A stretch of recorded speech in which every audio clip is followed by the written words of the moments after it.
Yo, what's up guys? Today in this video we're going to talk about when is it appropriate to not use heavy weight. So I always preach about using heavy weight because it's the best way to build muscle size, strength, and just to generally build muscle. I always talk about either going for 6 reps, sometimes 4 to 6 reps, sometimes up to 8, once in a while doing up to 12. But when is it appropriate to where you don't need to do such low repetitions or to use such heavy weight? So I was at the gym the other day. I don't go to the gym too often, but man, it really stuck out. I was watching this guy working out and he was doing chest presses, right? Incline dumbbell presses. He had a spotter with him, which is all good, right? Safety, cool. But what I realized though was the spotter wasn't just spotting him on doing the weight. What the spotter was doing was really helping him stabilize the weight. As you can tell, obviously, that the guy was not able to stabilize the dumbbell, even though he seemed to be almost strong enough to kind of push it out there, but he was pushing all over the place. Instead of having really good form and contraction, it was more like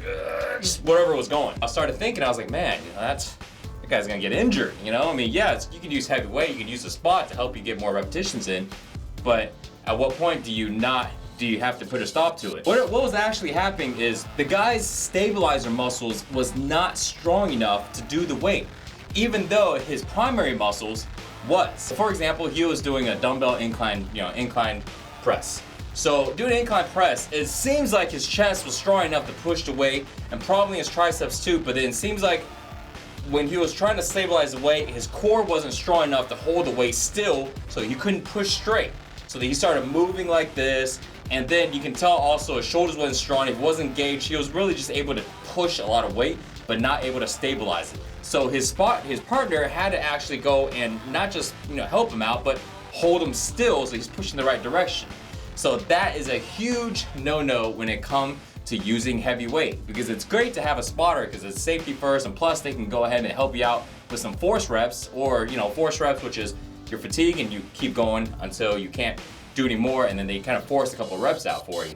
So it's great, but anytime to where you need to have a spotter to help you stabilize your weight because you don't have the right core strength, you don't have the right strength in your back, or it could be another part of your body isn't strong enough to do that weight, that is when you have to go lighter, because that is probably the biggest setback to injuries. Don't forget that your secondary muscles like your shoulders, your traps, your back, your triceps, your core, all of that, even part of your legs as you plant onto the ground, right? But all of these muscles are involved in that workout, right? In that exercise, in every single repetition, even though your primary movers is your chest, right? And you want it to be that way so you can work it. But if parts of your body is not strong enough to control that weight, then you're gonna run into an issue because your main muscle is strong enough, but your other parts aren't. Then when you're trying to stress like this, that's gonna go ahead and injure those muscles because it's an overload. So it's an overload on your stabilizer muscles and on your secondary muscles. Another way you can really tell if you have weak stabilizer muscles is if you're doing a workout, let's say you're doing squats, right? Maybe your legs is strong enough to do the weight, but your back always seems to hurt. Why? Because your back is not strong enough. Your core isn't strong enough. So your legs may be strong enough, but your back isn't. So you're doing heavy squats and it seems to be okay, but you start feeling a lot of pain in your back. How does that happen? Maybe because you've been doing a lot of leg presses. Maybe you've been doing a lot of hack squats. You've been doing a lot of leg extensions. You've been doing a lot of direct leg exercises, for example, that's building very strong legs. But when you're doing an exercise like a squat, so where you have to go ahead, your whole body has to work together to move the weight up and down, that is when you start seeing weak points. And at that point, you need to tell yourself, I need to drop the weight a little bit and make it so this way my stabilizer muscles aren't hurting. Because if you're doing that, yeah, you're getting more of a leg workout when you're going heavier, but then all of your stabilizer muscles are being overworked to the point where they can get injured. And once they're injured, you're screwed. So you always want to prevent injury. So that's a very, very important thing. And another thing is and when that does happen, the last thing you want to do is have a partner come in and spot you. Because that's usually what I see.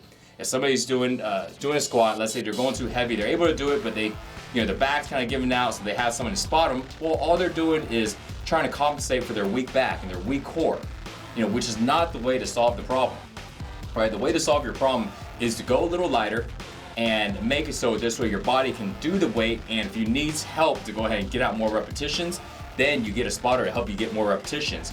But your stabilizer is able to work with the same weight that your primary muscles are, working. So that is the only way to go ahead and make it so you're safe, but also that you build a balanced body without any type of weird proportions. And this goes for a lot of different lifts outside of just, doing squats or doing, dumbbell presses. Even if you're doing barbell curls, right, for your biceps. Standing, same thing. A lot of people rock. Well, why do they do that? Well, number one, they're cheating and they're trying to go and do the cheat reps. But another time is they rock and then they hurt their back. Well, if you're gonna hurt your back doing barbell curls, that tells me that your back is not strong enough. If you're doing, let's say, like machine type of workouts, machine type of exercises, then a lot of this stuff doesn't apply anymore. But that doesn't mean it's solving the problem. It's just because you're able to lock your arm in and do like a preacher bicep curl, so you're not engaging anything, doesn't mean that the moment you go into a barbell curl, everything else still feels weak. And you can't keep dodging it by just keep going with machines, because what's gonna happen is you're gonna have a very imbalanced body. Good biceps and then weak everything else. What do you do instead? If you find yourself having to where your stabilizer muscles aren't weak, but your primary movers are strong enough, what you need to do is lighten the weight just temporarily to bring up those weak stabilizer muscles. Trust me, if you do that, you stay injury free, and plus it's not gonna take that much longer. You should be able to make it to where if you're stuck doing an exercise, it doesn't matter what weight, heavy or moderate, if you're stuck, you should be able to stay with good form and just continue to press. And the moment you start breaking out of form, you start doing all this stuff, it's bad form and also shows an indication that your stabilizer muscles are not strong enough.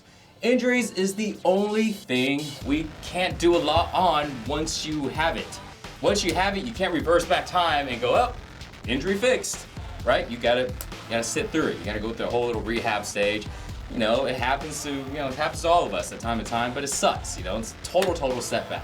All of this is to make sure you get the most amount of gains that you can on building muscle, getting lean, injury-free, so you can stay consistent, which is the key to getting in shape. Hope the video can help you out, shine some little light about heavy weights and how to make sure we do it correctly so we stay injury-free and get the best gains. More workouts, more nutrition, SixPackShortcuts.com. See you guys next time. Later.